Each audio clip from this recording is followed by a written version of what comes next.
valor terapêutico da prece. La valeur thérapeutique de la prière.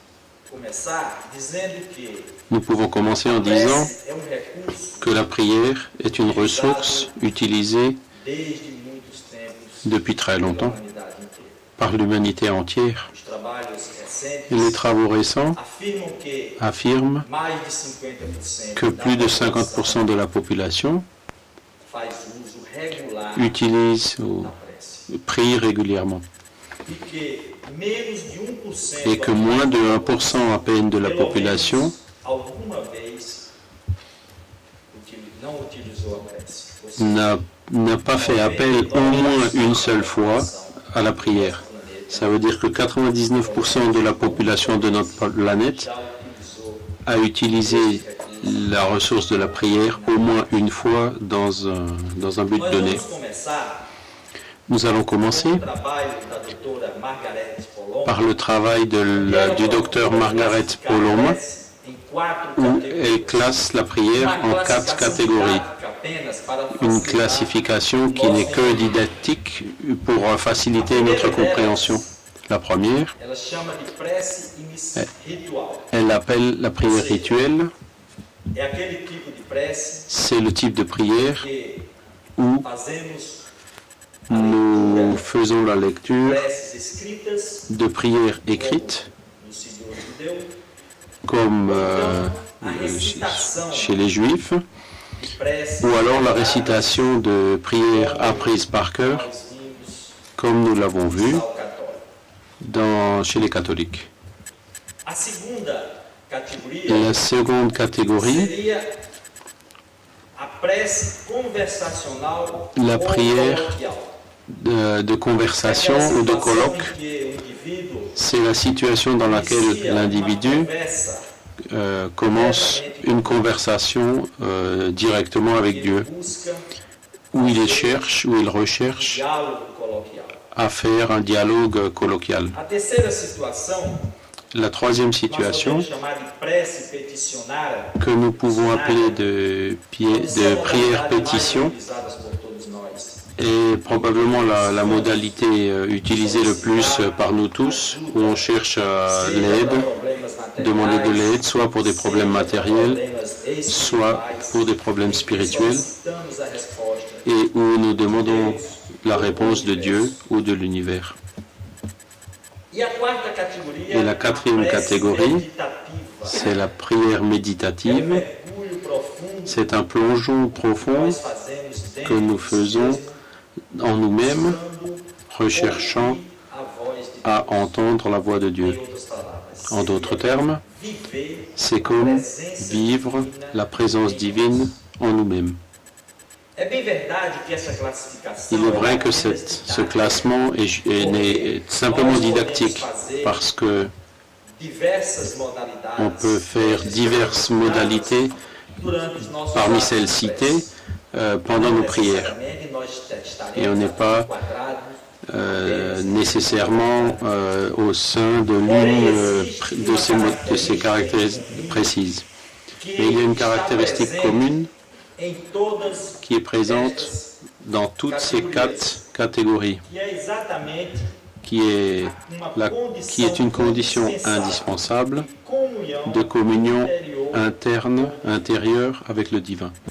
Ou seja, independente da C'est-à-dire, indépendamment du type qu'on utilise, iniciar este contato on va rechercher mais sagrado ce contact intime avec ce qu'il y a de plus sacré au sein de nous-mêmes. En résumé, la prière est la conversation intime que nous avons avec Dieu. Existem alguns fatores Il existe quelques facteurs podem ser classificados como qui determinantes peuvent ou être que favorecem des déterminants o ato de ou orar. qui peuvent favoriser le fait de prier Ellison e Robert et Taylor, qui ont été relatés par Christopher Ellison et Robert Taylor de l'Université de Duke, com Deus, qui sont le sentiment de proximité avec Dieu quand nous sentons a necessidade de que buscar la nécessité de rechercher le divin au sein de nous-mêmes, histórico de experiências místicas ainsi ou qu'un transcendentais, passé d'expériences seja a experiência mystiques do pós-morte, ou transcendantales. C'est par exemple les expériences de mort imminente ou c'est le dédoublement de la conscience. Ce sont des expériences qui peuvent nous motiver à utiliser la prière.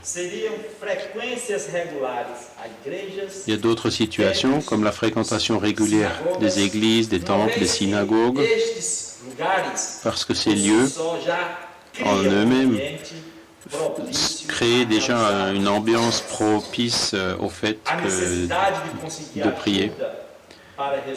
Et la nécessité d'avoir besoin d'aide pour résoudre des problèmes personnels, qu'ils soient financiers, des illusions amoureuses, familiales, sont aussi des facteurs qui nous amènent à rechercher la prière comme une forme de faire face à ces problèmes.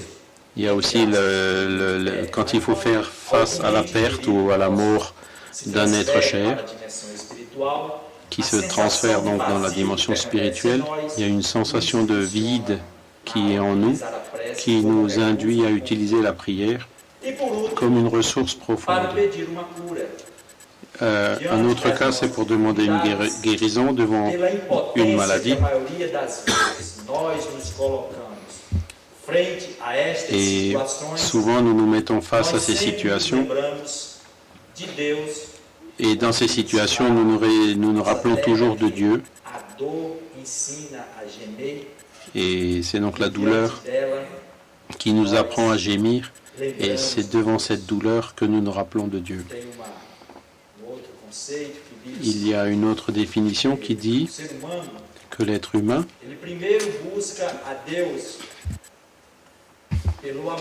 recherche d'abord Dieu par l'amour. Dieu l'invite par l'amour. Il comprend, mais il entend, mais ne répond pas. Ensuite, on invite Dieu pour la vérité, mais encore une fois, donc l'homme entend, mais ne répond pas.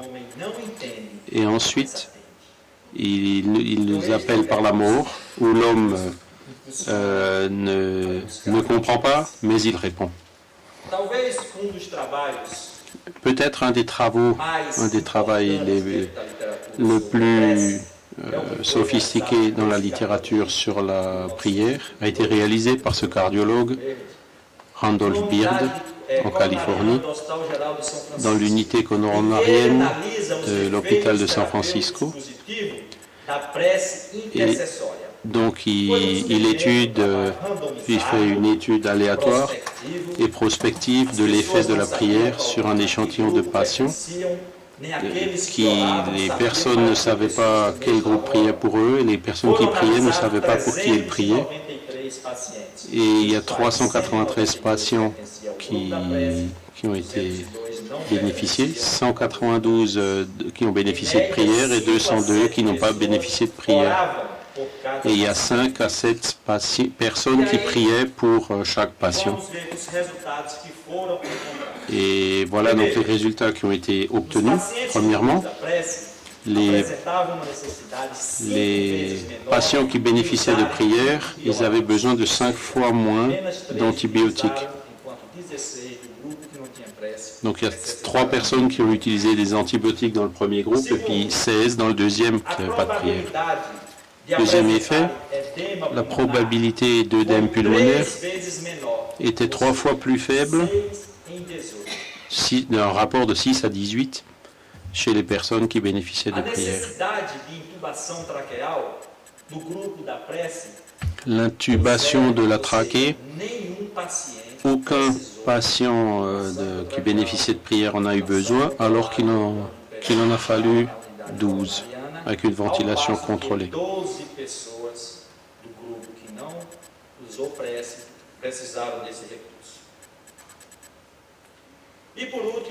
Et en fin de compte, il y a eu moins de décès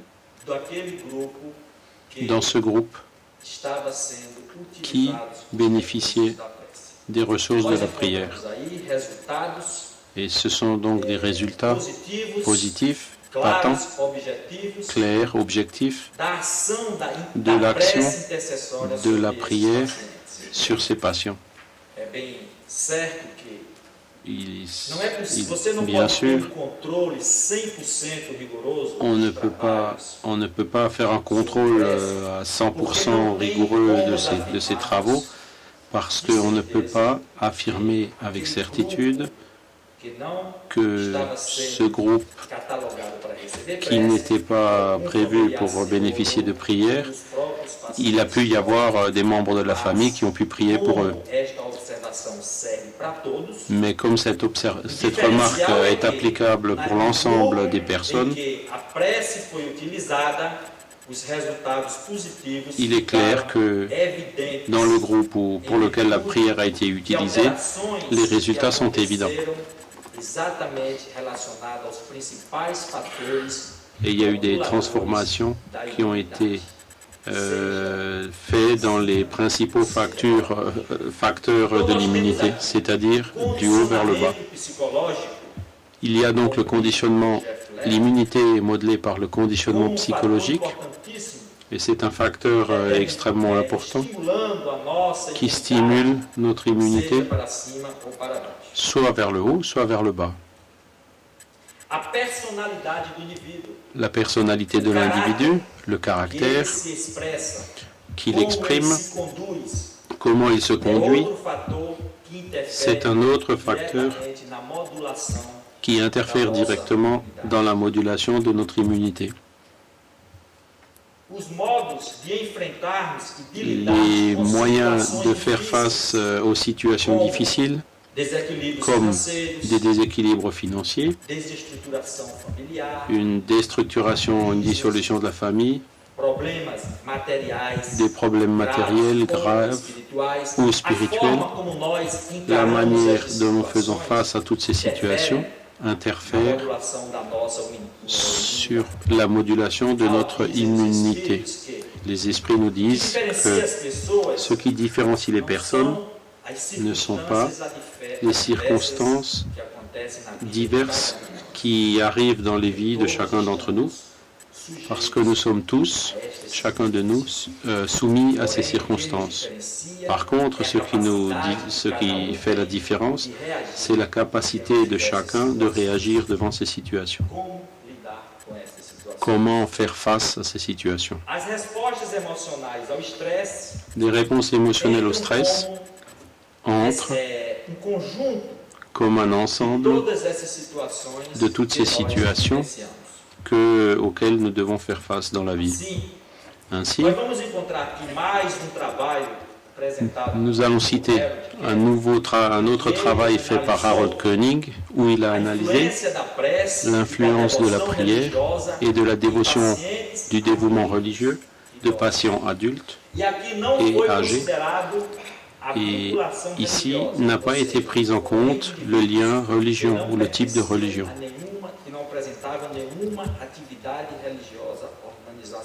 Donc ce sont des personnes qui ne bénéficiaient d'aucune activité religieuse organisée. Et donc les facteurs qui donnaient le plus de motivation, moins d'agitation, moins de solitude, de bien-être émotionnel évident et une plus grande capacité pour faire face à la tension, au stress. C'est-à-dire, il a montré, encore une fois, les effets positifs et bénéfiques que la prière peut offrir à chacun de nous quand nous l'intégrons dans nos pratiques quotidiennes. Dr Susan,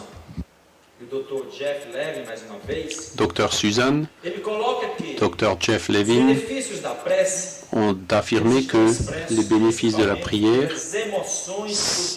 se matérialisent dans des émotions positives qu'elle nous apporte. Et ces émotions, ce sont ces émotions qui ensuite vont favoriser l'état de santé que nous désirons. Le fait de cultiver ces émotions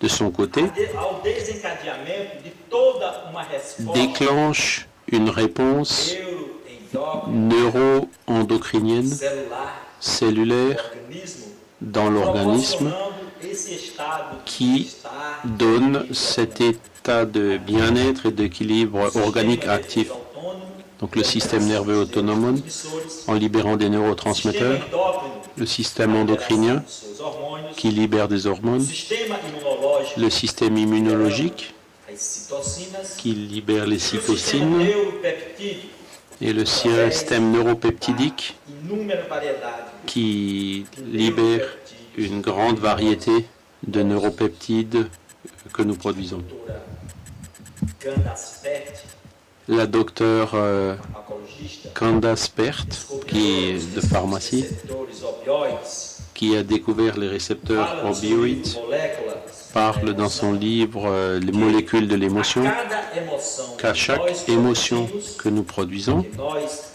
exteriorizamos, que nous extériorisons, junto nós estamos produzindo nous produisons également des neuropeptides através collatéralement do eixo par l'intermédiaire tálamo, de l'axe circulação sanguínea. hypothalamus, Nós hypophyse, circulation permitimos que sanguine, estes et nous permettons que ces neuropeptides voyagent dans l'ensemble de notre corps organique et agissent sur chaque cellule de notre organisme en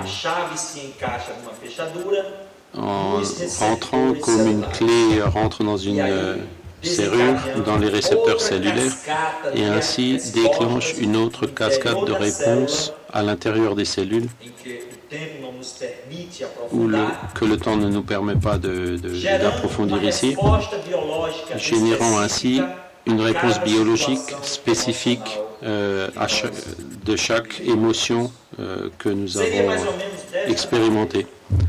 Et ça se produit plus ou moins de cette façon. Notre comportement et nos émotions ont une relation directe parce que notre comportement définit des relations sociales qui stimulent nos croyances, qui génèrent des émotions, qui à leur tour donnent forme à nos pensées, et ces dernières, dans un processus de feedback, influencent tout notre comportement organique et psychologique.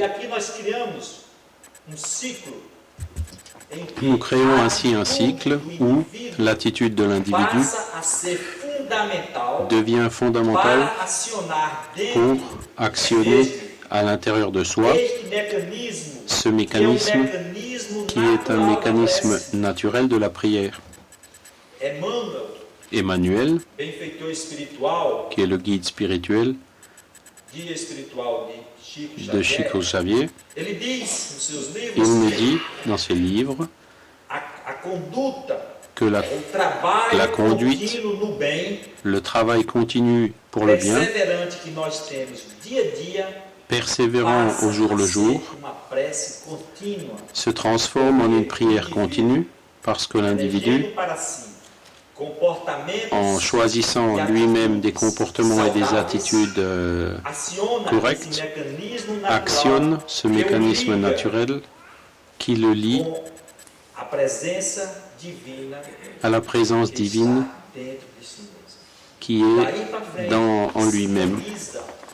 Et par la suite, il rentre en syntonie avec la conscience cosmique majeure et le Dieu de l'univers. Ainsi, on peut dire que la prière peut être individuelle ou collective. On n'a pas besoin d'être réunis pour prier. Mais nous savons que une prière collective, par l'union des pensées, et Kardec le précise en disant que quand les pensées s'unissent dans un même idéal, elles atteignent une force inimaginable. C'est comme si c'était un fagot, une branche est facile à casser, mais en rassemblant plusieurs branches dans un fagot, c'est plus difficile à le casser. Et c'est la même chose qui se produit quand on prie de façon collective. La prière peut aussi être dirigée ou non, c'est-à-dire quand nous dirigeons le but pour lequel nous prions, mais les travaux montrent que la prière est plus efficace quand elle est non dirigée, c'est-à-dire quand nous n'exigeons pas du Créateur une réponse directe.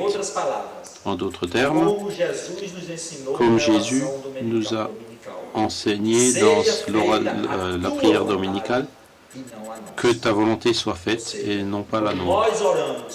C'est-à-dire, quand nous prions au bénéfice de tous, en désirant le bien de façon ample et non juste dirigé vers les personnes qui nous intéressent, son efficacité est plus grande. Et cela est démontré par l'expérience.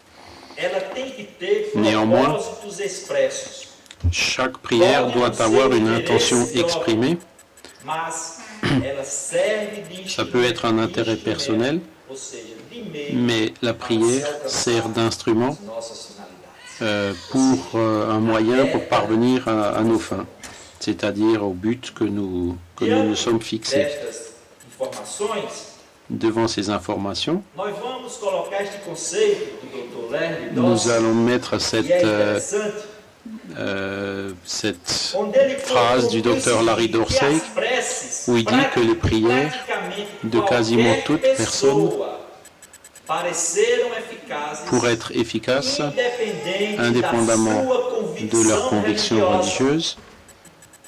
Et ça implique dans le fait qu'il n'existe pas de monopole d'aucune religion sur la prière. C'est une ressource universelle. Et quand j'ai trouvé cette image, j'ai été intéressé pour voir qu'est-ce qui était écrit à son sujet, et à ma grande surprise, ce moine était en train d'apprendre à ce petit chien à prier. Et ce n'est pas une photo au montage. Il était vraiment en train d'apprendre au chien à prier, ou au moins la position il l'avait déjà apprise. On peut donc dire que cette ressource est universelle et à disposition de nous tous. Chacun de nous a devant lui et peut mobiliser donc ces ressources. C'est le médecin intérieur qui existe en chacun de nous et que nous devons mobiliser par des ressources que nous n'utilisons pas encore fréquemment par manque d'habitude. Ça veut dire que prier, c'est une habitude que nous devons acquérir dans la vie. Au début, c'est difficile, ou ça peut paraître difficile. Je me rappelle bien que quand j'ai essayé de faire mes premières prières tout seul, dans ma chambre, sans que personne soit là, les idées n'arrivaient pas à passer par manque d'habitude, parce que je ne connaissais pas le mécanisme. Mais par la répétition, les idées ont commencé à surgir. Et ainsi, pour les personnes qui n'ont pas l'habitude de prier, il y a la nécessité de persister, parce que cette attitude va se transformer en une habitude. Les mécanismes d'action de la prière sont déjà cités ici et nous allons juste... ça s'est passé tellement vite que c'était un effet quantique non local que Fabien nous a mis ici. Même moi, je n'ai pas réussi à suivre à cette vitesse. Donc, les travaux Johnny Bell, do Teorema de Bell, de que Alan é Aspect et de John Bell a percepção sur la perception non locale à distance. On ne va pas répéter. Les événements synchrones qui sont présents dans la littérature de Jung, dans les concepts d'inconscient collectif. Je veux souligner juste une chose qui est ce que le docteur Amit Goswami dit dans son livre Le médecin quantique, qui est la question de l'intentionnalité. C'est-à-dire, il dit que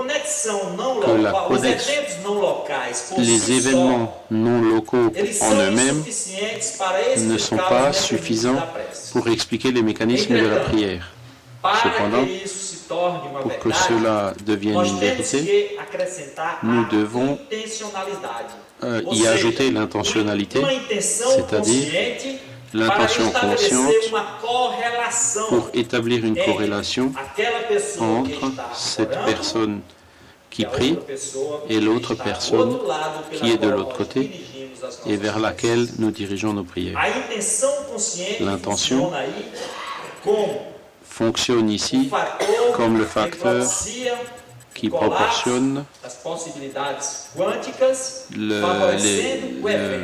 les effets quantiques qui favorisent les faits, qui sont ce que je désire ici, puissent rencontrer une réponse en un autre lieu. Il est également nécessaire que le lieu vers où nous dirigeons nos prières, qu'il y ait une syntonie pour que la réception de mes intentions se fasse d'une façon plus complète.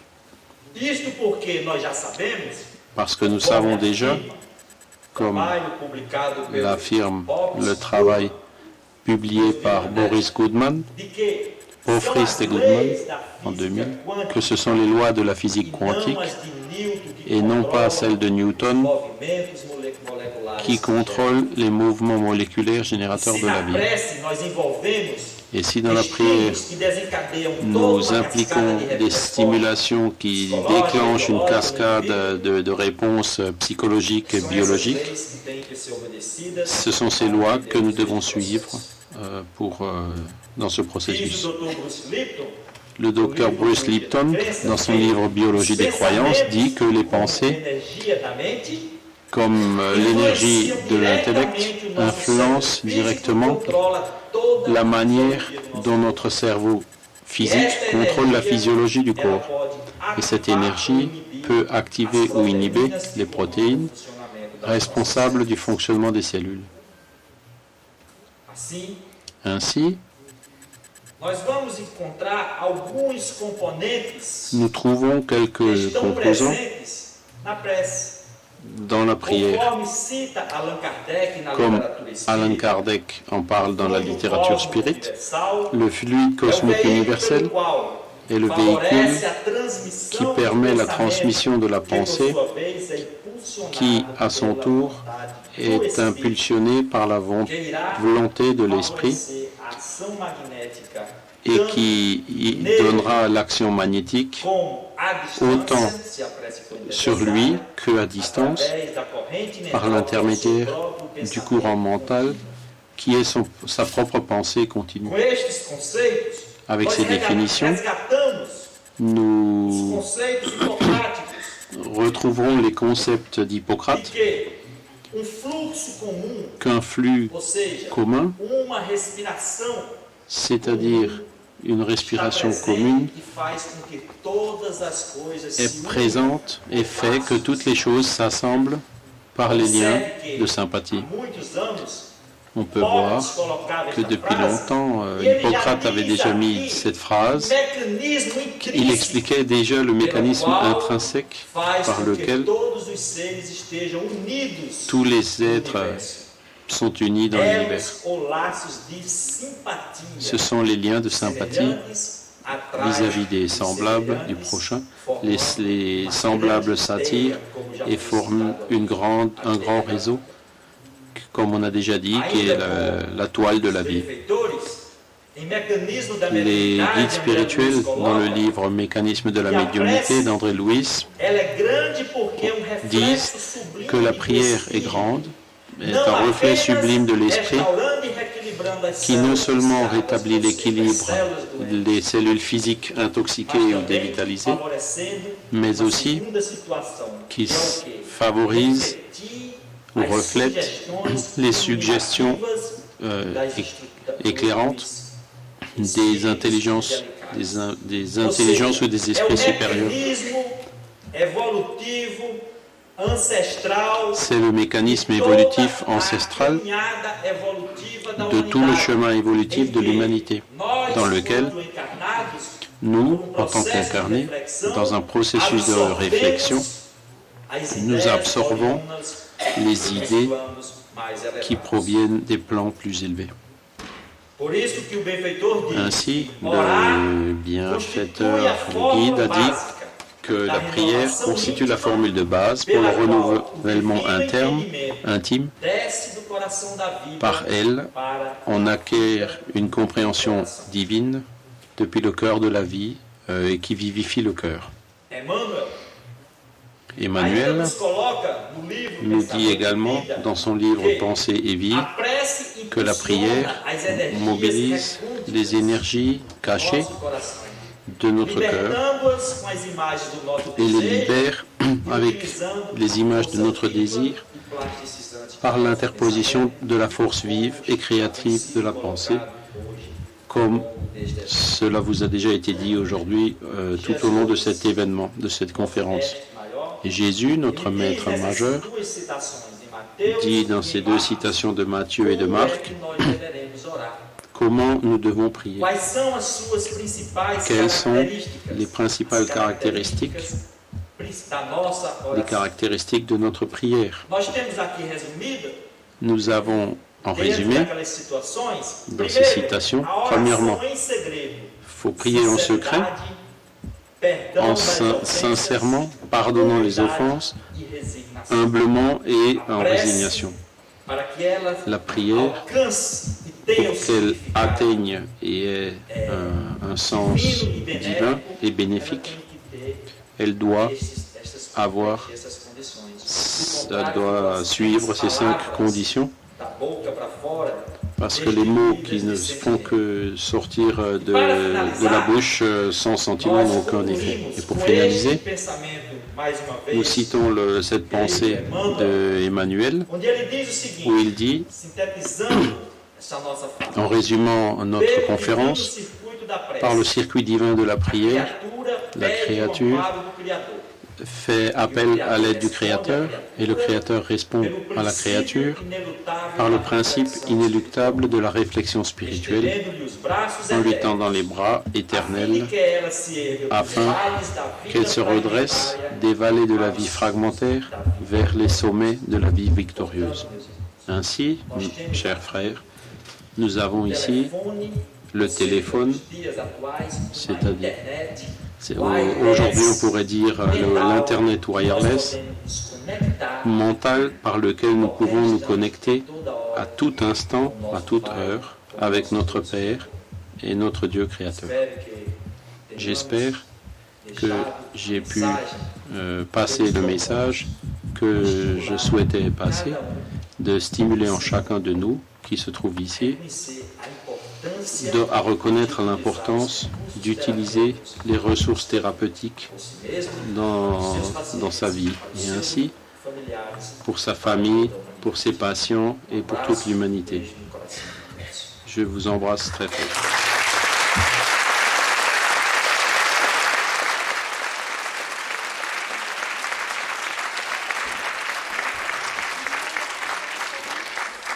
Merci bien, docteur Carlos Roberto de Souza, de nous avoir parlé de la valeur thérapeutique de la prière.